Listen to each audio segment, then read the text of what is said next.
Hello everyone, this is G and I'm back with another video. I hope everyone's well. This is a bit of an impromptu video and this is going to be a bit of a rant. Because sometimes you just gotta rant. I came across this on Twitter and my first thought was hell no. But apparently it's true. And I'm going to be clear. I understand that in the end awards don't matter, especially in something that has gone as Hollywood as the video game industry, and that opinions are like backsides. Everyone's got one. That being said, I am going to go grumpy, nerdy, old gamer on this, so full warning, this is not what you're into, check another video. Okay, and for those who do the whole Thanksgiving thing, Happy Thanksgiving. For me, it's a regular day. I have a project to finish, so I'll be working and eating. But I do that every day. But for those for whom this is a special occasion, especially in the age of COVID, right? Visiting family or having family visit you is a very difficult thing. I sincerely hope that your holiday is joyful and eventful in positive ways. Now, Dark Souls wins Ultimate Game of all time. All time! At the Golden Joystick Awards. How? How? I have nothing against Dark Souls as a gamer. Right? I haven't played it. I personally am not a big, or rather say, I don't understand this whole conversation about how supposedly difficult the game is when there are games like Battletoads and Ninja Gaiden, which were infinitely harder. But to each their own. And I want to be clear, there's nothing wrong with liking this game, or if this is like your favorite game ever, that's fine. Everybody has their own favorite game ever. For me, it's Street Fighter 2 Special Champions Edition, Genesis version. But how in the world does Dark Souls win Ultimate Game of all time in any timeline, in any reality, in any continuity? First of all, in my personal opinion, for whatever it is worth, in my opinion, if anything's going to be the ultimate game of all the times, it needs to be the original Super Mario for the NES, because that is literally how me and at least two generations of gamers, Gen X and us older millennials, got introduced into gaming, right? The NES, you have the Super Mario 3-pack, and it has Super Mario Brothers, Duck Hunt, and International Track and Field. How? Just in sheer history and value, right? The success of Super Mario and the NES, especially what about between 2 and 3 years after the video game crash of like 1982, 1983, only a few years after, and video games are starting to take off.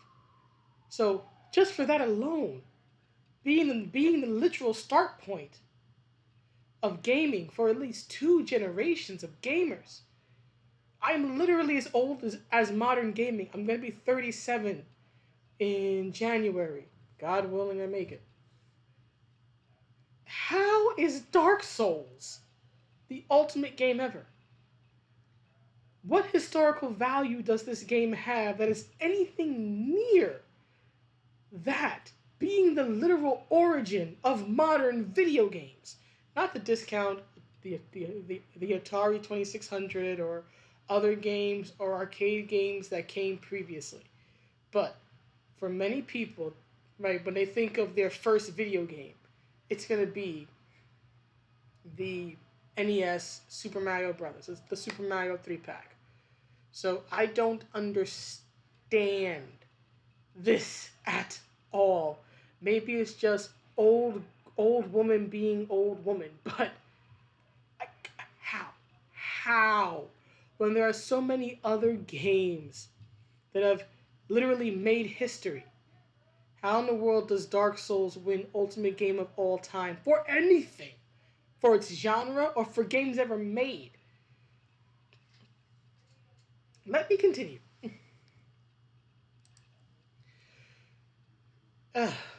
Dark Souls has won the Ultimate Game of All Time at the Golden Joystick Awards. The notoriously difficult adventure. I'm tired of hearing about its supposed notorious difficulty. Unless you've played Battletoads or Ninja Gaiden, you know nothing of difficulty. The notoriously difficult adventure through the depths of Lordran or Lord Dran picked up the award as a part of a celebration of 50 years. 50 years. So you got to be going back what, to the 60s at least? Right? I usually think of maybe the earliest start being somewhere in the 70s because of the Atari 2600, but I guess they're going back to the 50s now. Oh, actually, no. No, wait, hold up. I take that back. Because, yeah, we're actually. The 1980, it's about 41 years ago. So, okay, yeah, it actually is going back to the 70s. I take that back. Damn. Time flies. But the award, which was voted on by the public, where I wasn't notified of this because I would have voted very differently. What public? What is their age range? I voted on by the public saw the very best games of all time battle it out for the crown. You can read the full list of entries and where they ranked below. Dark Souls winner. How? What the hell? Doom 1993. Okay, Doom is like one of, if not the first major first person shooter games. How is Dark Souls in any way the ultimate or somehow more important historically than Doom? Doom is the father of a genre, right? Dark Souls is not. Legend of Zelda Breath of the Wild, Half-Life 2, Minecraft. Somebody tell me how in the world Dark Souls outranks Street Fighter 2. Someone explain this to me. Every fighting game that has been released since 1991 owes a debt of gratitude to Street Fighter 2. Because every fighting game since then has taken something, at least one idea, from Street Fighter 2. That game reinvented and revitalized fighting games. Every fighting game is in its shadow ever since. So, how in the world is Dark Souls more important? Someone explain this to me. How in the world does Dark Souls outrank the literal father of a genre, where everything else, right, borrows from it, copies it in some fashion? Tetris, one of the original arcade games, right, of the 80s. Right, I remember playing Tetris. Right, I remember playing Tetris on the NES. Right, one of the first video games for many people. How in the world is Dark Souls more important than this? The Last of Us. Whatever. I would put Resident Evil personally because it was like the first big cinematic horror game, right? And especially for like survival horror. So I would have put Resident Evil personally instead of The Last of Us, but that's just me. Super Mario 64, Metal Gear Solid. Metal Gear Solid was not just the return of the Metal Gear franchise. It had been gone for several years uh, by the time it came back in 1998. So it wasn't only that, right? And it wasn't, and of course it was the start of Kojima's magnum opus, right?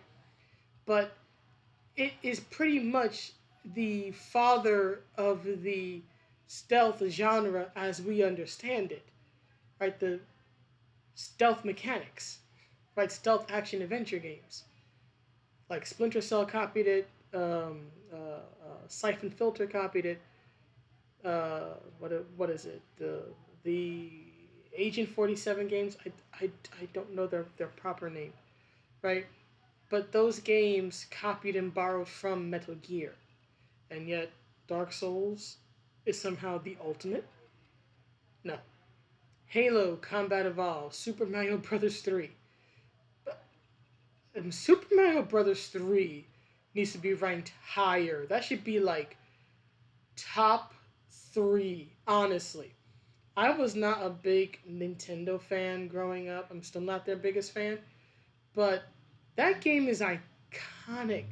That game is iconic, right?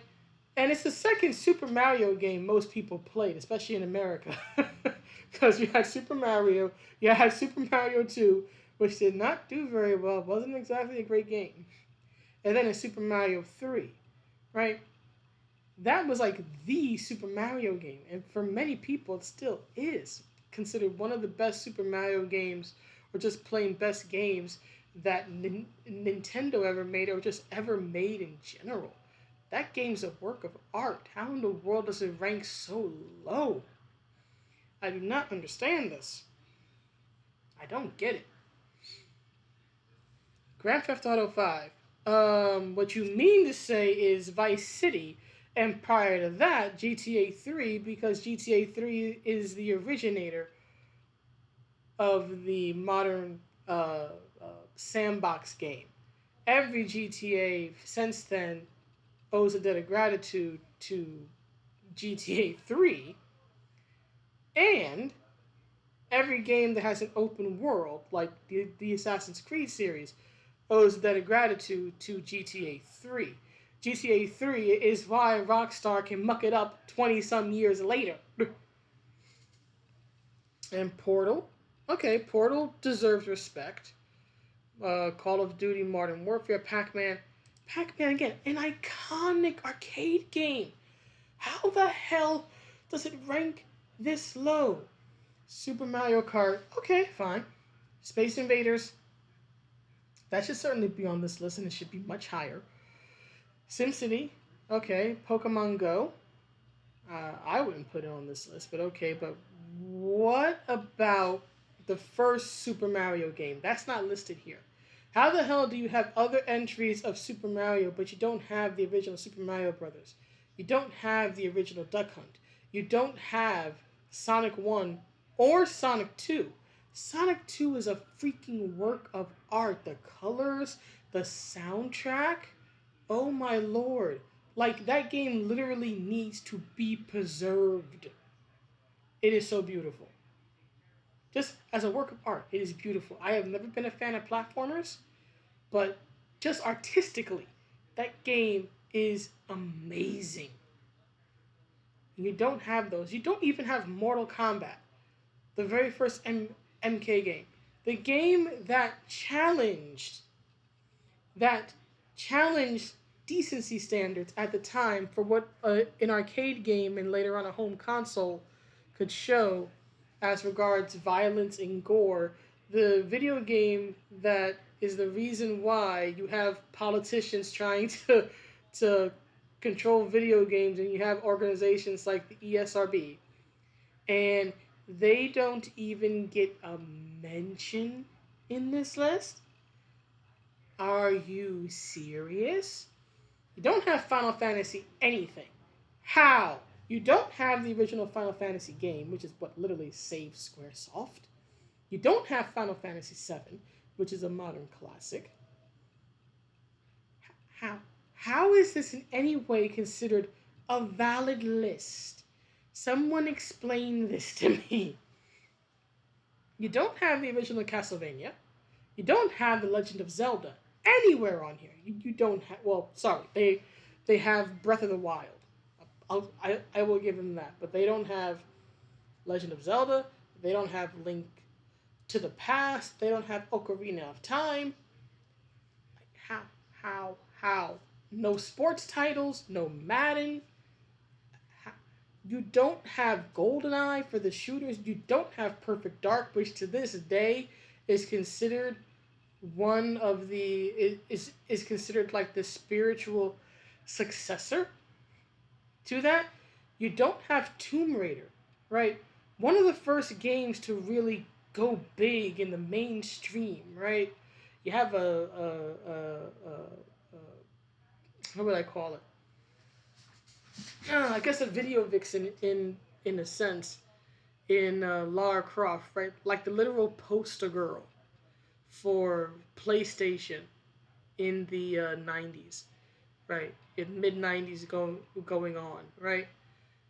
One of the first games to really cross over, right?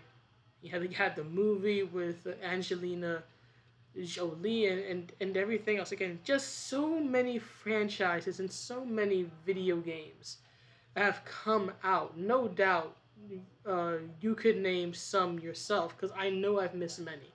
Because my gaming experience, right, is going to be very limited. I haven't played every single game ever made. Never could, if only for lack of interest, right? I could never play every game. But for Dark Souls to be considered by the public, whoever the heck that is, to be the best out of literal iconic history making games and the father of certain genres, again, fighting with Street Fighter 2 and all this other stuff, it blows my mind that even for something that ultimately doesn't matter in the grand scheme of things, that Dark Souls is going to be considered the ultimate, right? That's like putting any other boxer when it comes to influence above like Muhammad Ali, right? It's like no. There were boxers prior to him, but no one quite as iconic or impactful as him, right? Everyone since has lived in his shadow in some fashion. Heck, Mike Tyson is a good example of that, right? But just so many titles that were left off this list, and again, Dark Souls being the ultimate is just something I cannot wrap around in my head, right? And the logical side of me already knows ultimately none of this matters, but my grumpy old gamer side is like hell no, hell no, hell no. It even says down here the list, which includes the most influential shooter of all time, Doom, the best-selling game of all time, Minecraft, the most important platformer of all time. You forgot Super Mario Brothers. Super Mario 64 shows up just how fierce the competition for Dark Souls was to come on top. For Dark Souls to come up on top, in my opinion, of with all these other games, shows to me that we have a lot of gamers who don't know their gaming history, who don't understand the historical value of these other games, right?